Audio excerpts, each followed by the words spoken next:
हे बच्चा party, welcome to the channel. So आज का टॉपिक है diversity in the living world. ये पार्ट 3 होने वाला है जहाँ पे हम क्लासिफिकेशन को समझेंगे। So it would be nice अगर आप एनसीईआरटी निकालो और साथ में रीड करो, अदरवाइज समझ में नहीं आएगा। Now let's start. Since it is nearly impossible to study all the living organism, it is necessary to devise some means to make this possible।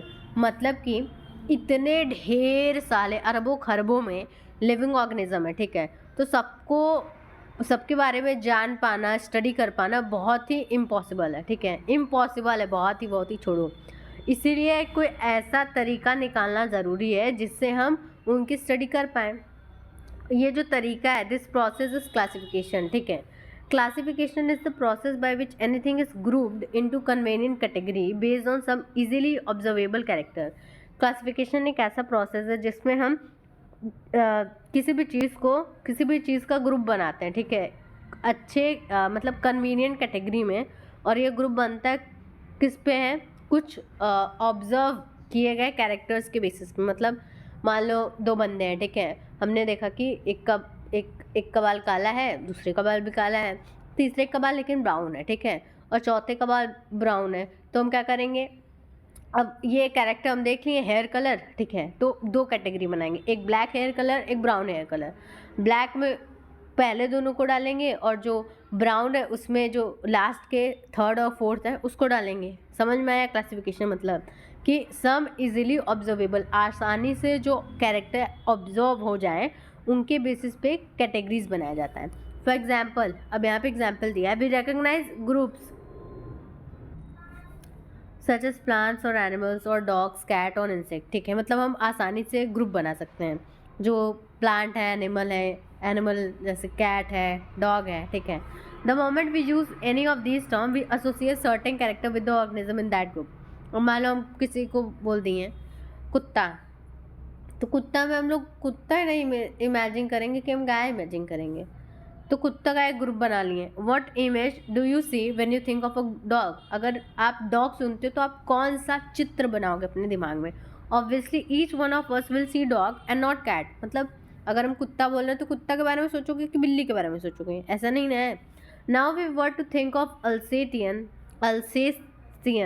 We know that we are talking about, मतलब अगर हम इसकी बात कर रहे हैं तो इसका मतलब हमें पता है कि हम किसके बारे में बात कर रहे हैं। अरे घंटा पता है, नहीं पता है? आई थिंक ये डॉग की ब्रीड होती है। Similarly suppose we were to say mammal, अब मान लो मैमल कह रही हैं, you would of course think of animal with external ear. तो आप क्या सोचोगे कि ऐसे एनिमल जिनके जो कान है वो बाहर की साइड है, ठीक है, बॉडी हेयर है। Likewise in plant, if we try to talk of wheat, अगर हम पौधों की बात कर रहे हैं और उसमें हम वीट की बात कर रहे हैं, तो the picture in each of our mind will be of wheat plant. तो हमारे दिमाग में क्या आएगा, वीट का आएगा कि राइस के बारे में हम सोचेंगे। Hence all these dogs, cat, mammal, wheat, rice, plant, animal are convenient category. तो ये सारा जो है, जैसे हम कुत्ता की बात करें तो कुत्ता सोच लिए, कैट की बात करें कैट, मैमल की बात करें मैमल, तो ये सारे कन्वीनियंट मतलब सुविधाजनक कैटेगरीज हैं, ठीक है। We use to study organism. The scientific term for this category, ये जो कैटेगरी बनाए गए हैं, डॉग का अलग, कैट का अलग, मैमल का अलग, ह्यूमंस का अलग, ठीक है, इसे इन कैटेगरी को टैक्सा कहते हैं साइंस की भाषा में। Here you must recognise that taxa can indicate category at very different level. और ये जो टैक्सा है वो कैटेगरी होता है लेकिन अलग अलग लेवल पे। अब जैसे एग्जांपल के लिए एनिमल बोल दिए, ठीक है, एनिमल बोल दिए तो एनिमल एक कैटेगरी हो गया, ठीक है। अब एनिमल में हम डॉग बोल दिए, डॉग एक कैटेगरी हो गया, ठीक है, दूसरे लेवल पे, ठीक है। अब इसी में हम डॉग की किसी ब्रीड की बात कर लिए, ठीक है, जो डॉग होते हैं, जैसे जर्मन शेफर्ड है, ठीक है, जर्मन शेफर्ड है, तो ये दूसरी कैटेगरी हो गई, ठीक है। तो इसे भी टैक्सा कहेंगे, इसे भी टैक्सा कहेंगे, इसे भी टैक्सा कहेंगे, बट अलग अलग लेवल हैं। Plant also form a taxa, ठीक है, plant also form a taxa. Wheat is also a taxa, ठीक है, मतलब प्लांट एक टैक्सा हो गया, वीट उसके अंदर एक टैक्सा होगा। Similarly animals, mammals, dogs are all taxa, but you know that dog is a mammal and mammal are animal, therefore animal, mammal and dog represent taxa, ठीक है। ये सब क्या है, ये सब टैक्सा है। लेकिन डिफरेंट लेवल पे। अब एग्जाम्पल दिए थे ना, आई होप समझ में आया होगा, और ना समझ में आया तो प्लीज़ थोड़ा सा पीछे जाओ और फिर समझो, सीट से पीछे मत हो जाओ भाई, मतलब। Hence, based on characteristic, all living organism can be classified into different taxa। मतलब कुछ प्रॉपर्टीज़, कुछ कैरेक्टर्स के बेसिस पे हर एक ऑर्गेनिज्म को क्लासीफाई किया जा सकता है अलग अलग टैक्सा में। This process of classification is taxonomy.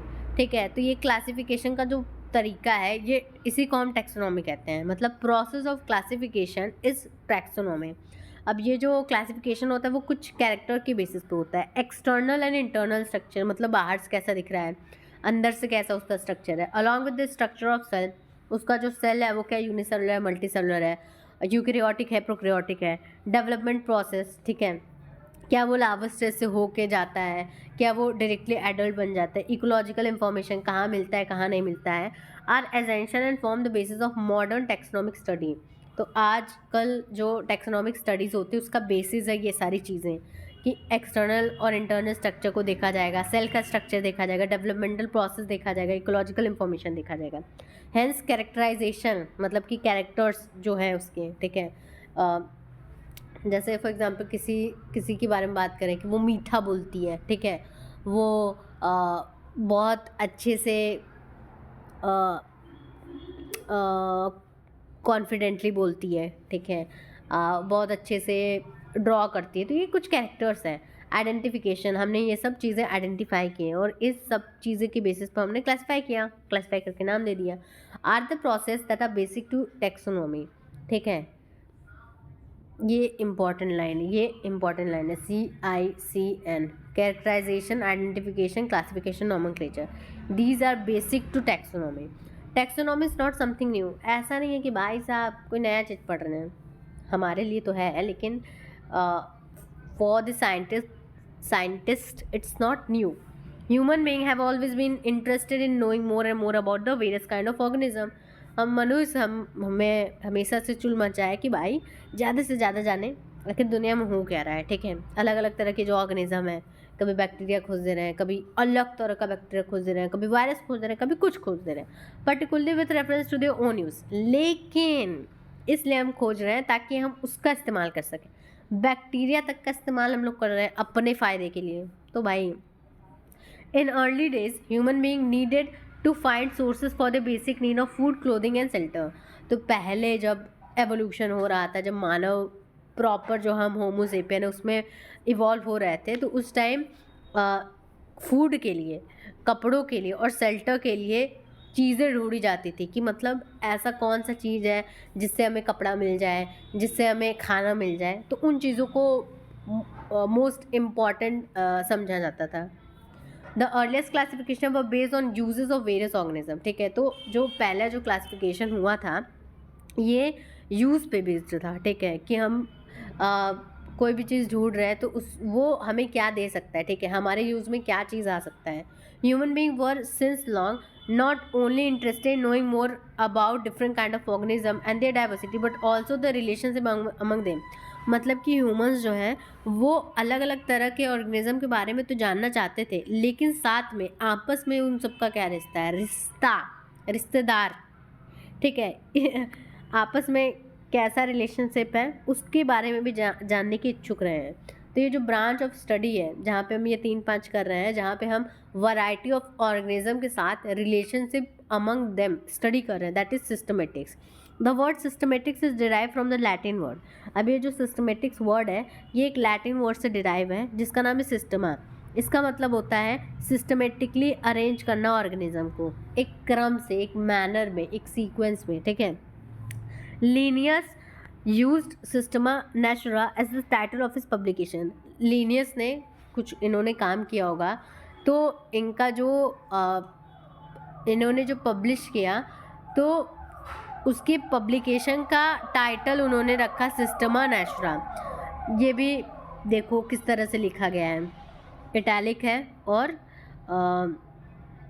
नहीं सॉरी ये तो कोई नाम नहीं है ना, मतलब किसी ऑर्गेनिज्म का ये नाम नहीं, ये तो बुक का नाम है।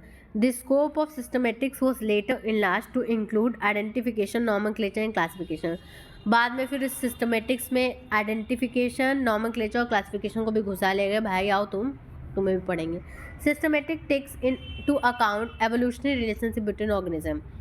मेन ये है कि सिस्टमेटिक्स में डाइवर्सिटी ऑफ ऑर्गेनिज्म को पढ़ा जाता है, यानी अलग अलग तरह के भिन्न भिन्न प्रकार के जो जीव जंतु हैं उसको पढ़ा जाता है। साथ में एवोल्यूशनरी रिलेशनशिप, यानी कि क्या दोनों के एंसेस्टर, जैसे डॉग हो गया, कैट हो गया, तो हम भी पता लगाएंगे कि क्या दोनों एक ही तरह के ऑर्गेनिज्म से कहीं इवॉल्व तो नहीं हुए, ऐसा हम सोचेंगे। ऐसा हुआ नहीं है लेकिन हम दिमाग लगाएंगे।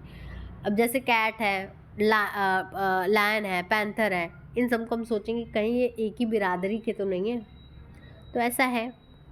तो ये सब दिमाग में चलता है। या दैट इज़ इट।